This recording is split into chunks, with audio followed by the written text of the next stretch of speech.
What's up, guys? Welcome back to the channel. Thanks for tuning in. Today in this video, guys, I want to talk about what season it is. Yeah, I know BTC is down. Yeah, I know BTC is sideways. Just depending on when you watch this, most of people's sentiment is on the bright side. I can tell you this one thing.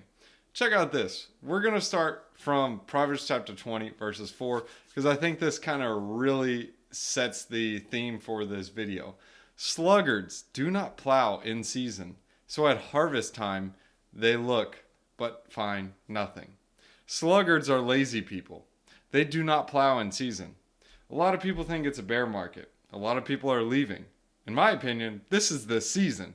This is accumulator season, guys. You know, yeah, like accumulate the mess out of these coins. Since we are at harvest time, we will find some stuff. What do we need to look for in these projects? Well, first, as you can see, I have my ADHD notes so you guys can follow along. We're going to go ahead and put these on the main screen. What to look for? The first thing we need to look for is strong teams. Now, strong teams and devs that actually do something. I know what you're saying. You're like, well, how do I know if the dev is actually doing something? Well, you'll see it. They're going to develop. They're going to move along. They're actually going to do stuff.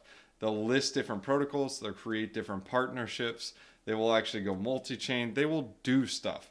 You will see. A good example of this is something like DeFi Kingdoms. The reason why I give DeFi Kingdoms as an example, because their team is kind of unmatched. They're constantly innovating and creating something different.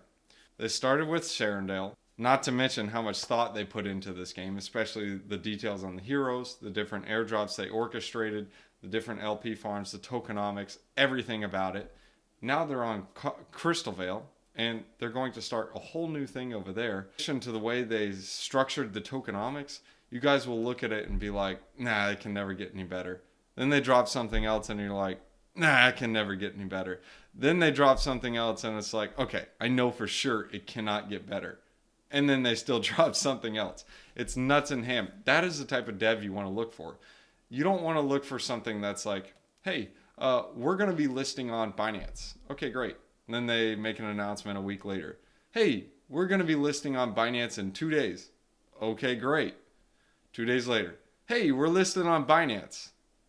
Okay, that's great. So what does that do for the protocol? Oh, wow. Okay, so it just creates more people to dump on you. That's cool. Keep developing. That's a bad example. Don't do something like, or don't look for something like that. Second, look for development. Now, when I say development, I mean look in their GitHub, see what they're doing, see what they're creating, see what's changed. Look at it month over month. So if last month nothing's changed, then nah, bro, that's probably not good. If on their roadmap it literally says, yeah, we have exchange listing this date, and then we do potential airdrop on this date, and then I don't know, maybe we'll do another exchange listing. Well, no, that's just doo-doo squirts. How about something like, hey, we are going to be partnered with Avalanche. Hey, we're gonna go multi-chain. We're gonna go to Fantom now. Hey, now we're gonna open up and we're gonna partner with Abracadabra Money so we can open up the lending protocol. A good example of this is like SpiritSwap. SpiritSwap partnered with Olympus Pro and they accepted bonds, so now it will create less dumping on the coin. They also partner with Ola Finance so they can have a borrowing and lending protocol directly in SpiritSwap. Whereas something like Uniswap, well, people got to go to Aave, they got to deposit their Bitcoin in Ethereum so they can get some stable coins, so then they can trade on Uniswap if they don't want to trade with them. Instead, on SpiritSwap, you just literally go to the tab that says borrow and lend, you lend out your Bitcoin, borrow some stables, take those stables, buy whatever you want, and you still have your Bitcoin exposure. That is what I talk about innovation. That's creating something new. They have a roadmap, they meet the deadlines, and a roadmap that actually means something, not, oh, exchange listing, oh, we do this, oh, we do airdrop. No, how about something that is important and actually helps the protocol? Exchange listings don't help the protocol. Airdrops help with the distribution of the protocol, but that really has nothing to do with the protocol itself. And token burns, the same junk, different day. They're just burning tokens. I mean, that means something for the price, but that has nothing to do with the protocol itself. Those are only sustainable to, well, up until each burn. And who decides that? Eventually they'll run out. The 3 parts of development listed right here. You got partnerships. like for example, Spirit Swap, they did Olaf Finance, they did Olympus Pro, upgrades to the protocol. They created a borrowing and lending protocol directly in Spirit Swap. They also put a bridge right in Spirit Swap. They also put boosted farms right in Spirit Swap. So that's bullish for the token because more people lock it up. It creates that flywheel effect. And third is innovation. What did they innovate on? What did Spirit do that was entirely different or that innovated? Well, first off, it was the tokenomics. Before it was just like, oh yeah, I farm the rewards and dump them. But now it's like, hey, if you dump it, you're going to get less rewards because the person who stakes it, they're actually going to earn a higher APR and they are going to be able to get more Spirit rewards. Whereas you're only getting like 20%. This guy's getting 60% because he's staking and he gets staking rewards. So what do? Oh, I lock up my tokens and stake. So then Johnny over there is like, bro, I'm making 60%. And this guy's over here is like, oh, I'm making 20. Well, that stinks. He's like, well, you should probably lock up. Then he comes and locks up. They lock up, we all lock up, and then so we can keep playing the game, we keep locking up, creating that flywheel to where it's the point that Spirit doesn't even have to give out rewards anymore because now they have all the liquidity because all the traders come over here because the most liquidity is over here, and the most liquidity comes over here because most of the traders are coming over here.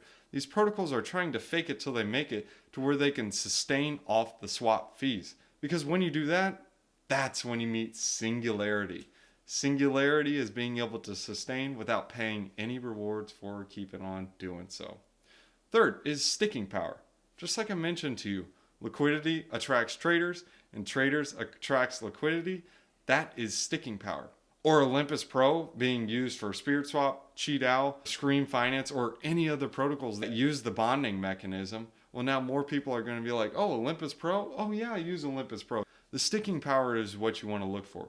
So you want to make it to where they have a moat and it's like, okay, well, it's probably just going to be easier if I use them instead of just creating my own. So something to think about.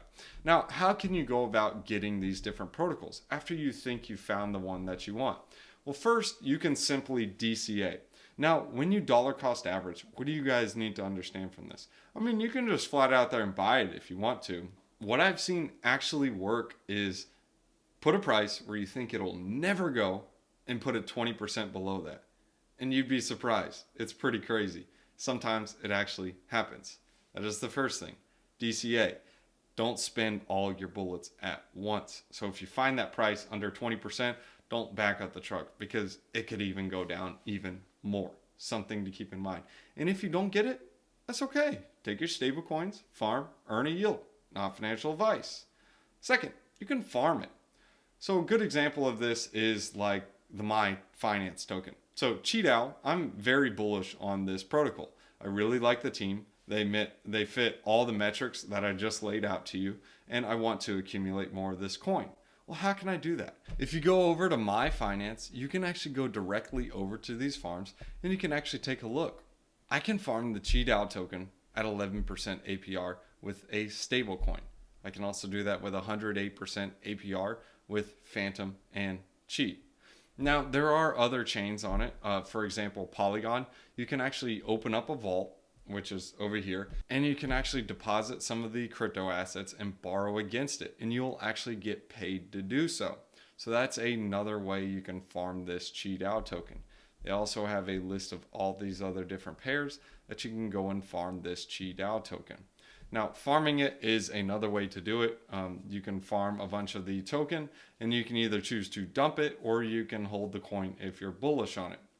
Now, third is DCA by lping into the token and getting paid to do it.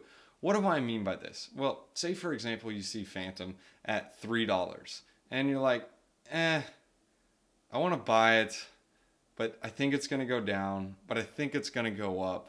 And you just really don't know. So what you can do is you can buy half of the Fantom. So say, for example, you want to allocate $10,000. You buy $5,000 of Fantom and you pair it with $5,000 of whatever other stable coin you have. Now, you will still have exposure to the upside. It won't be as magnified, but you will still have some exposure. Now, what's interesting about your LP token is that on the way up, yes, you will sell some Fantom, but you will still have exposure and you're still getting paid to do that because you're getting paid swap fees and whatever pool or token you have it deposited into. If If you're just using something like Uniswap, then yes, you will only get swap fees, but the same stance still stands. And on the way down, what's interesting is you will actually start to sell your stablecoins into the Fantom token itself. And say, for example, it goes down to $1. You can then break your LP and you will have a large bag of Fantom. You will still have some stables. You will have the reward because basically you just got paid to buy the dip. Now that is an interesting way to do it. And yes, I understand if it takes off to the moon, you do miss up on the upside, but you still get exposure to it.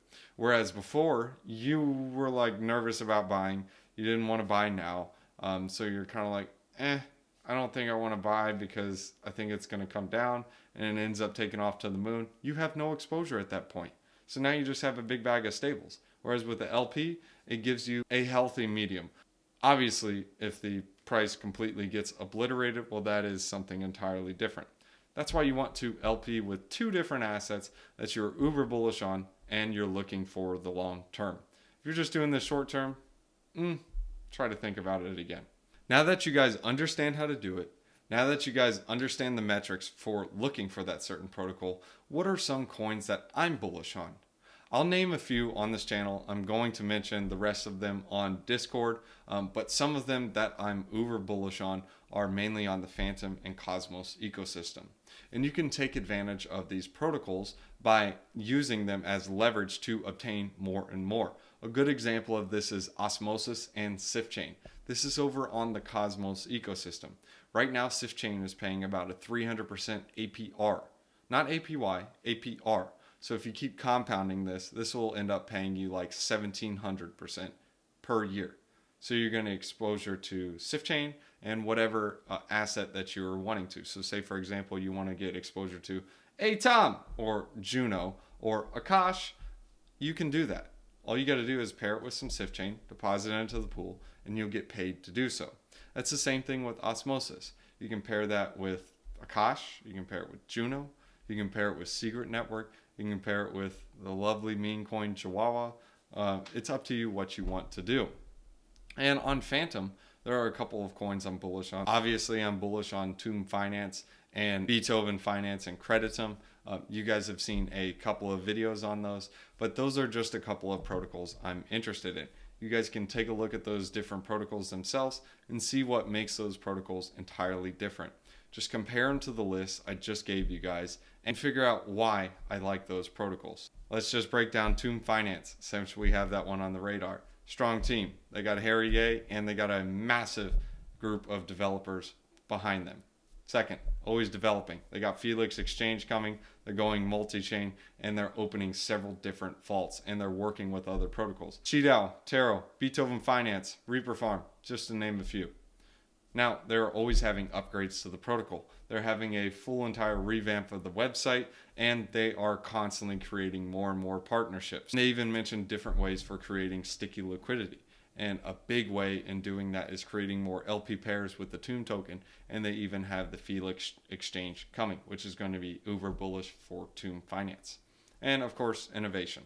Now, we kind of already did mention the sticking power. I mean, this really is an original work, I guess you can call it. And this isn't just some copy pasta. In fact, you've heard the term Tomb Finance forks or Tomb forks. Yeah, where do you think they came from? Oh yeah, Tomb Finance, the protocol that's not copy pasta. Something to keep in mind. Thanks for tuning in, guys. Hope you guys enjoyed the video. Wisdom one-liner was at the beginning of the video, but it's Proverbs chapter 20, verses 4. Guys, this is accumulator season. Take time to accumulate these tokens. We'll see you guys in the next one. If this video brought any value to you guys, make sure you guys smash up that like button. If you guys want to jump in the Discord, there's a link in the description below. It is the Patreon link. That'll give you access to the Discord. Make sure you guys do the VIP tier. And basically, it'll be more exclusive content that I don't show on YouTube. And there's a bunch of other DeFi degens just like you. You guys can also catch me on tweeters at Rent a Home Fast. Like literally, at Rent a Home Fast.